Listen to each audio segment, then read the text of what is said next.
Olá, queridíssimos estudantes. Estamos aqui mais uma vez para mais uma aula do excelentíssimo, maravilhoso, espetacular Observatório de Imprensa Internacional. Eu falo Observatório de Mídia, estou me confundindo com o nosso centro de mídia. Então, Observatório da Imprensa Internacional do Se Liga na Mídia. Vamos lá, porque hoje a aula tem muita coisa na tela. O Observatório da Imprensa Internacional, essa é a atividade 3, desenvolvimento 1, comentários e posts conversando na rede. Esse é o nome da nossa aula de hoje, não estou sozinho, somos o Observatório da Imprensa Internacional. Dei uma olhada nas demais aulas dos demais componentes para todos estarmos bem afinadinhos, verão que tudo vai fazer mais sentido do que já faz. Este é o eixo estruturante, investigação científica, o objetivo da aula. Discutir as interações nas redes sociais entre público, leitor e produtores de conteúdo jornalístico. Ufa, agora vamos começar. Gostou da última aula? Nossa, que aula bacana. Eu achei interessante, porque naquela aula, volte nela se você pulou, tá? A aula 1 dessa atividade 3. Volta lá, porque naquela aula a gente trouxe muito conteúdo. Interessante que você pause aquela aula a cada 5 minutos e reveja, leia os textos, baixe o material, tá lá tudo no repositório. Mas se você não está lembrado, eu vou trazer tudo para vocês. Olha só, tá na tela. A aula 1 chamou-se Notícia na Rede. Tá? O nome da nossa aula agora, comentários e posts conversando na rede. Estamos falando sobre que assunto? Estamos falando sobre como as notícias circulam nas redes sociais. Então, quais assuntos são pertinentes discutirmos quando falamos de rede social? Trouxemos isso, olha só, cidadania digital, fake news, manipulação de informação, reprodução de discursos de ódio, radicalismos, cultura do cancelamento, reprodução de discursos de ódio, cyberbullying, cultura do dar um like, bots, leitura lateral. Ufa, foi a última aula, falamos sobre muita coisa, sobre coisa pra caramba. E olha, todos os assuntos importantíssimos, vamos continuar. E para você, queridíssimo, que está aí, vamos iniciar esta aula com um vídeo na tela.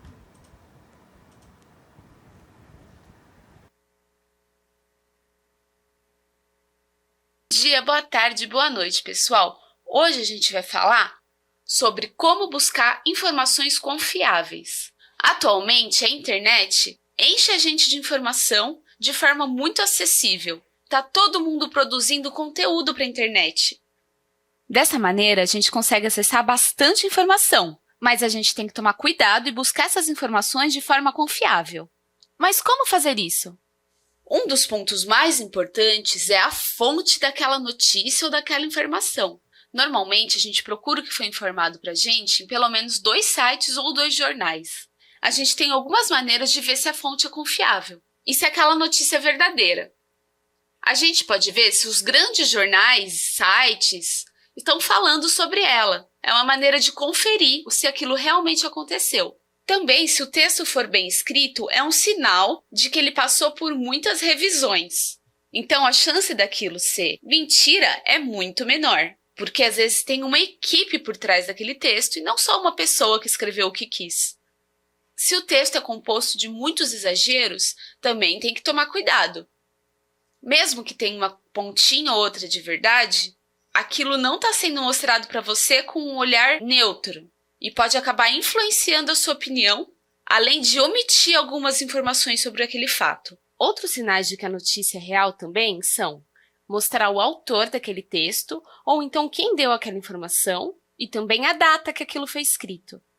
A partir do começo de 2019, por exemplo, ocorreram as queimadas na Amazônia. Muitos sites estavam falando disso.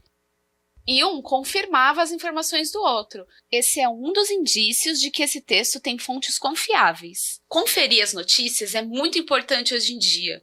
Em 2018, a gente também teve uma polêmica muito grande em relação a grupos de aplicativos e as informações propagadas através deles. Então, toma muito cuidado com as coisas que você lê por mensagem e por redes sociais. Mais uma dica para você conferir as suas fontes é ver a reputação delas.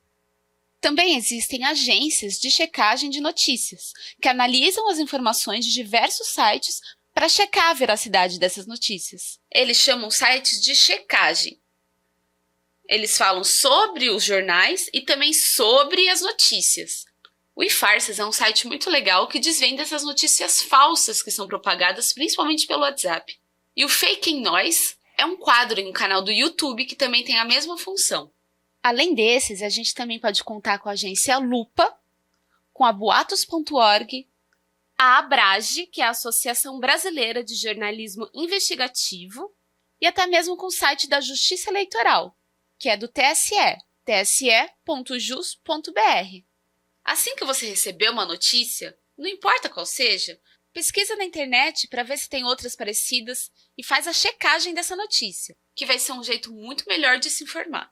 Resumindo, não acredite em toda notícia de cara. Vê a fonte, de que jornal que é, se a escrita está de acordo com as normas linguísticas padrão, sem exagero, se tem autor e data. Vê se essa notícia está saindo em no mínimo 2 fontes, e mesmo assim eu olharia mais. Vá em sites de checagem, como o iFarsas e Fake Noise. A informação, gente, molda a nossa opinião. Ela é muito importante, principalmente nos dias de hoje, porque a nossa opinião molda o mundo. Eu conto com vocês para se informarem bem, hein? Bons estudos e até mais! Bacana, né? Muito legal esse vídeo, porque ele dá um apanhadão do que a gente falou na última aula. Você percebeu isso? Porque é importantíssimo que a gente, não só nas redes sociais, mas inclusive nas redes sociais, e principalmente nelas, a gente se atente para as informações. Porque tem muita gente que utiliza, vou falar algumas coisas que acontecem, logo parecido com o de veículos de comunicação gabaritado, veículos de comunicação bons, né, para passar informações erradas. Então a gente percebe a maldade de algumas informações. Por exemplo, você utilizar, né, as letras, as cores de nós aqui do Centro de Mídias para poder montar uma escola, dar uma aula. Você está utilizando um critério nosso para passar credibilidade. Não que nós tenhamos. Sim, nós temos credibilidade, sim. Então, neste assunto, nós temos que trazer alguns questionamentos. Então, conforme é a nossa tradição aqui no Observatório da Imprensa Internacional, nós não damos o peixe, nós ensinamos a pescar. Então, vamos questionar e levar para vocês os questionamentos. À medida que vamos propondo questionamentos, seria legal que você, na sala de aula, essa aula é gravada. Então, você fique à vontade. Pause, debata, avance, pense, reflita, converse, questione. Pergunta. Você segue alguém ou participa de algum grupo em redes sociais? Você faz isso? Reflita sobre. Então, estou levando a sua mente a pensar. Você segue alguém ou participa de grupos em redes sociais? Então, pense sobre isso. Pense. Pensou? Agora vamos lá. Quais tipos de grupos ou redes sociais você segue? Onde você está? Por onde você está entrando? Em que redes sociais? Em que grupos você segue? Ou seja, quais canais você segue nas redes sociais? Quais grupos? Em quais grupos você está entrando? O que essas pessoas publicam? O que está lá dentro? Então, pensa, reflita. Continue essa reflexão comigo. Vamos lá. Mais. O público ou participantes desses grupos costumam comentar sobre essas informações? Vamos lá. Você está numa rede social, num grupo lá, numa comunidade, numa rede social, e que essa comunidade começa a publicar notícias. As pessoas começam a publicar o que a respeito dessas notícias? Uma informação e elas começam a legitimar aquilo, alguém compara a informação. Como é que funciona a disseminação de conteúdo dentro desses grupos? Reflitam, lembram? Cidadania digital. Vamos lá mais? Como e onde ocorrem esses comentários? Eles comentam, né? Você que participa, comenta com aqueles coraçãozinhos, com os emojis, com memes, você comenta com GIFs, comenta com comentários. Que tipo de comentários? Como são esses comentários? Mais. Você que está aí me ouvindo agora, está me vendo, você costuma participar das discussões que ocorrem nesses espaços? Como é que é? Você participa das discussões ou você está lá e deixa... Porque tem gente que é assim, né? Que fica só vendo os comentários passar e tem gente que participa, tem gente que vai para o debate, tem gente que, gosta de ser impositivo, tem gente que gosta de ser influenciado, tem gente que gosta de influenciar, tem gente que é assim. Eu vou esperar tal pessoa que eu recebo. Olha, presta atenção. Tem gente que não é assim, que espera o que alguém pensa para emitir opinião. Ah, eu gosto da personalidade tal, eu gosto do influencer tal. Eu vou esperar ele, né, dar uma opinião para eu emitir uma opinião depois. Porque vai que eu emito uma opinião, essa opinião não está certa. Isso é perigoso demais, né? Se você começa a comparar, fazer aquela leitura lateral que nós falamos na última aula, leitura lateral, tá lembrado o que é? Leitura lateral, pesquisar várias fontes, né? Sair da mesmice. Você pode emitir uma opinião, você vai estar fundamentado. Vai que aquele influencer que você gosta tanto não está tão bem informado quanto você pensa. Mas você reflete ou pesquisa antes de se posicionar quando se trata de um assunto do qual não possui tanto conhecimento? Gente, vou falar a real aqui, vou jogar para você a real. Vou contar uma história fictícia, isso não existe. Olha a minha ironia, isso não existe. Imagina que existe um programa de auditório no Brasil e esse programa de auditório tem alguém lá que apresenta, esse cara é o Mauro. E o Mauro chama, um humorista, um ator para poder participar do meu auditório, para poder participar do meu programa. E aí, no meio do meu programa, eu pergunto para esse ator, e aí, o que você acha sobre a política internacional dos Estados Unidos com o Canadá? Aí esse ator pega e fala, blá, blá, blá, blá, blá, blá, blá, blá, blá, blá, blá, legal, tal. O pessoal aplaude, o pessoal aplaude. No auditório, geralmente, o pessoal aplaude. Qual relevância tem a opinião desse ator nesse contexto de política internacional? Ele tem direito a emitir uma opinião? Tem. Ele pode emitir uma opinião? Pode. Mas eu acho que para emitir uma opinião sobre política internacional, eu procuro alguém que estudou sobre o assunto, um jornalista, procuro alguém que fez relações internacionais, eu procuro um professor de geografia, um professor de história, não sei. Um ator, eu escuto, mas ele não é uma autoridade no assunto, certo? Então a ideia aqui é a gente refletir sobre quem está dando opinião. Quando você está lendo aqueles comentários nas redes sociais, você tem que perceber que ali é um bate-papo que, em tese, não tem a importância que tem o noticiário formado por pessoas profissionais no assunto. A ideia é pensar sobre isso, tá certo? Reflita. Mais uma. Quanto tempo você passa pesquisando um assunto antes de responder a alguém que postou algo que você não concorda nas redes sociais? Você costuma dar a fonte das suas pesquisas? Essa pergunta é importante, viu? Lembra que eu falei na última aula sobre você estar aqui, fazendo uma coisa, conversando aqui, assistindo outra coisa, lendo outra coisa, multitarefas. E aí você vai lá, multitarefas, aqui, aí você vai lá e responde.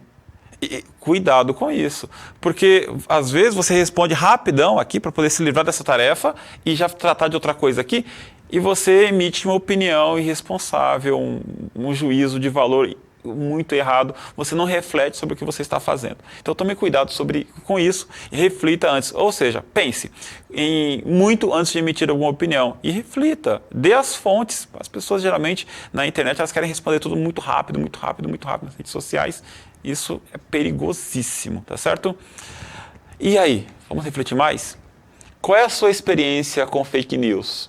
Aí é um debate na escola, para você fazer com os seus amigos. A minha experiência com fake news, ela é grande, não de produzir fake news, por favor, não.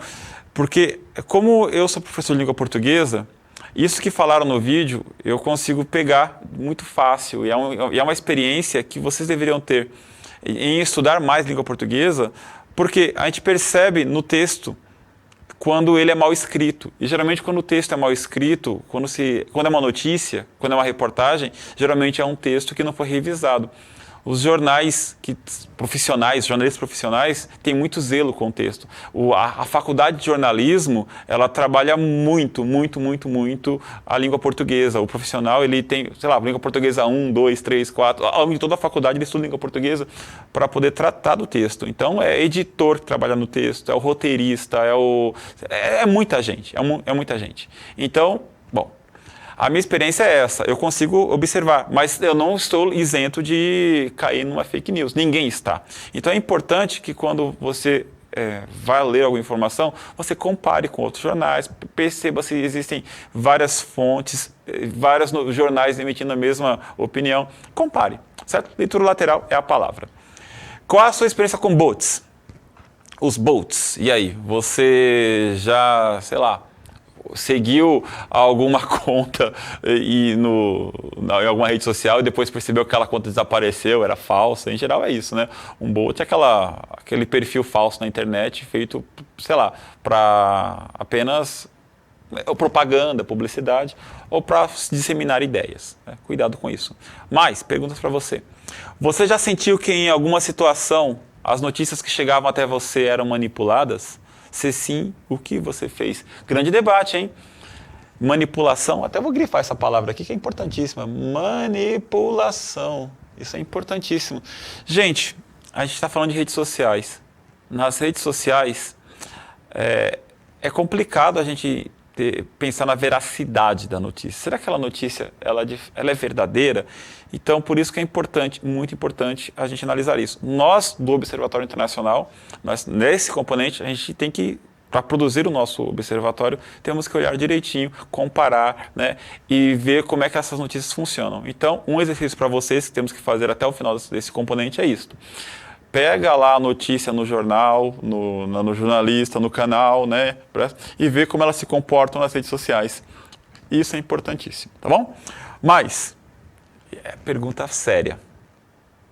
Você tem medo de sofrer cancelamento? Cancelamento. Vou grifar aqui o cancelamento. Gente, essa reflexão tem que ser feita todo dia. O que faz, né? O quanto nós deixamos de ser nós mesmos com medo do julgamento dos outros nas redes sociais. Mas também a gente tem que perceber que alguns comportamentos são errados não apenas nas redes sociais. Algumas opiniões não são opiniões, são crimes. Né?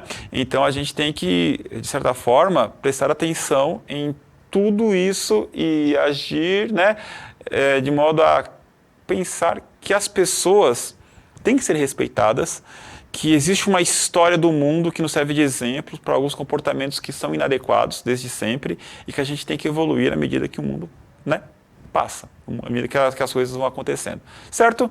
Dito isso, converse na escola a respeito disso, né? Sobre o medo que a gente tem de sofrer cancelamento. Você tem medo de sofrer cancelamento? Né? Aqui, o que faz você dar like em algo? Né? O que é um like? O like é concordar com alguma coisa? O que você faz dar um like? Lembra da última aula que nós falamos que quando você dá um like em algo, você chama o algoritmo para você. Quer dizer que você gosta daquele tipo de coisa. Quando você menos espera, muita propaganda está aparecendo para você sobre aquele assunto. Dar um like é concordar com alguma coisa? Então, vamos pensar a respeito. Certo? Vamos ler um texto? Na tela. O uso livre da web, por Carlinhos Secone e Wagner Diniz. Vamos ler? Me acompanha aí, tá bom, gente? Um pouquinho de paciência. Uma web para todos. O principal valor da web é o social.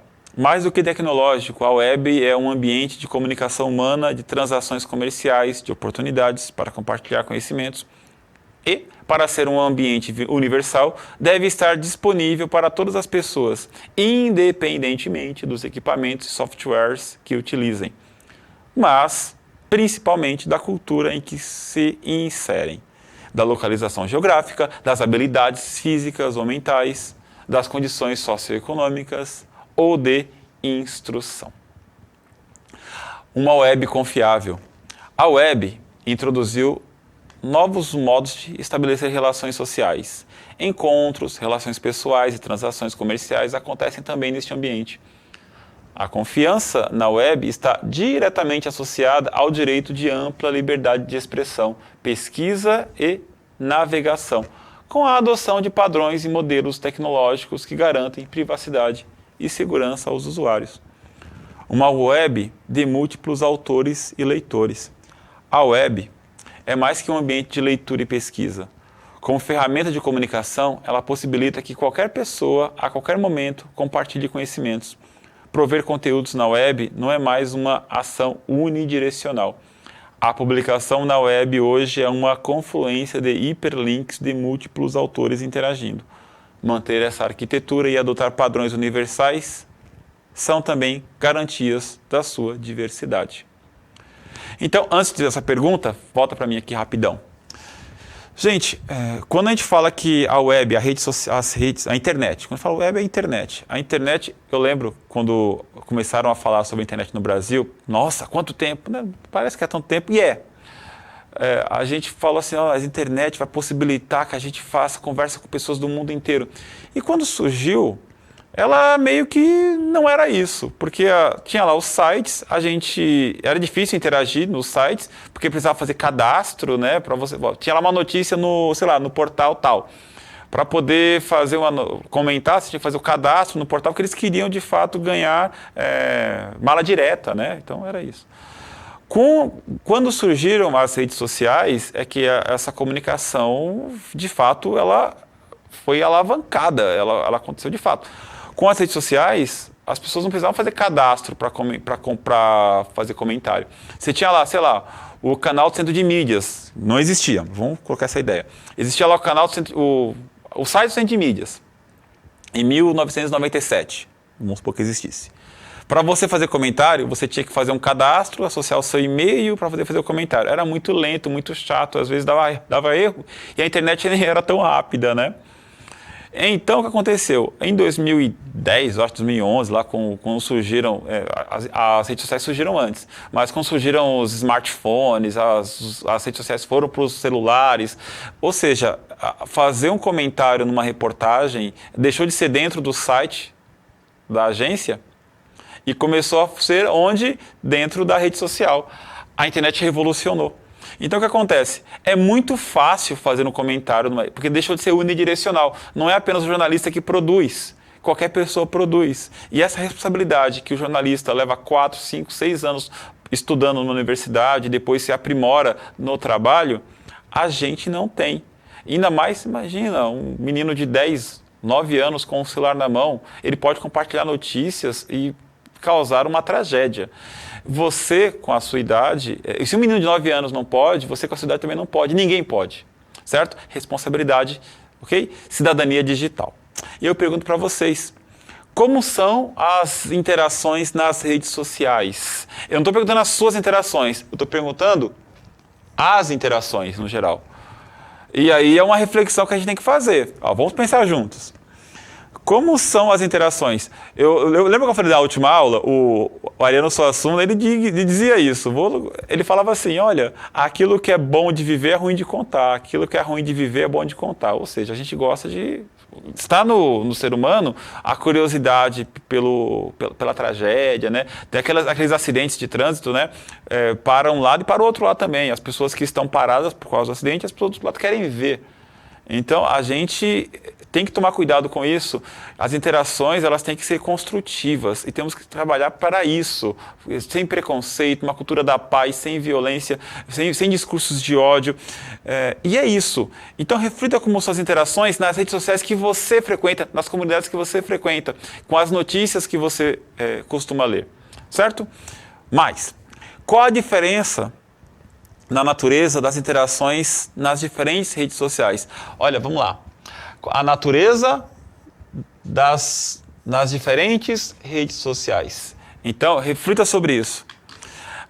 Existe uma rede social que serve para uma coisa, outra que serve para outra, outra que serve para outra. Uma que posta mais imagem e tal, valoriza a vaidade, valoriza. A outra que, sei lá, você coloca lá no trabalho, valoriza o trabalho. Outra que... Então, qual é a natureza de cada uma delas? O que ela desperta em cada um de vocês? E como as notícias circulam dentro dessas redes sociais? Como é que a notícia circula dentro do Instagram, dentro do Facebook, lá no YouTube, como é que no Twitter? Como é que as notícias circulam lá? Pesquisem, investiguem. Qual é a diferença de você publicar uma notícia X nessa rede social, naquela rede social? Você está fazendo um trabalho de análise profundo da notícia. Então isso é importante, tá certo? As notícias circulam, sim, lá na mídia alternativa, lá no canal hegemônico, lá na imprensa comunitária, mas nas redes sociais elas, né, ganham vida, elas são debatidas, discutidas. Como é que é a natureza dessas interações? Como é que uma notícia circula com a outra? Tá bom? Mas, vamos pensar junto. Quando as notícias são compartilhadas nas redes sociais, os comentários são diferentes de quando se refere a um outro tipo de publicação? Ah, viu que pergunta legal? Quando você for fazer o seu observatório de imprensa, pensa sobre isso. Quando é uma notícia na rede social, vamos lá, por exemplo, terremoto em tal lugar, ou sei lá, desastre de avião em tal lugar, tragédia, triste, mas tá lá. Pensa assim, como é que a notícia circula, como é que suas interações na notícia e quando é que suas interações quando, sei lá, eu posto uma foto minha dando assim, oi, na praia, feliz da vida. Então, como é que são as interações quando envolve um passeio seu e quando é uma notícia? Então, reflita sobre isso, né? Sobre qual é a natureza, quando envolve, sei lá, uma figura pública, quando envolve fofoca, quando envolve, sei lá, um escândalo. Então, como são as interações quando é notícia e quando é outro? Reflita também sobre isso. Mas, você já leu algum comentário desagradável nas redes sociais se referindo a uma notícia e já interagiu com esse comentário? Opa! E aí? Eu faço esse exercício que demorou. Assim, quando eu leio uma notícia e eu vejo um comentário que eu discordo muito daquele comentário, antes eu respondia. Mas, nossa, eu era muito reativo. Hoje eu seguro a onda. Você faz esse exercício de esperar, de pensar, ou você vai lá e já responde, não concordo, vou responder, vou bater boca. E aí, como é que você faz? Você é reativo? O que te leva a reagir na rede social a um comentário? Qual tipo de comentário você não resiste? Você vai lá e interage, mesmo sabendo que aquilo não vai ser construtivo em nada. Certo? Outra, você acredita que os comentários acrescentam conteúdo à informação? Esta pergunta é a pergunta de $1 milhão. Você acredita que comentários das redes sociais acrescentam conteúdo à informação? Você acha, assim, sinceramente, olha para mim. Você acha que alguém, quando vai ler os comentários, está querendo aprender mais sobre a informação que está sendo dada?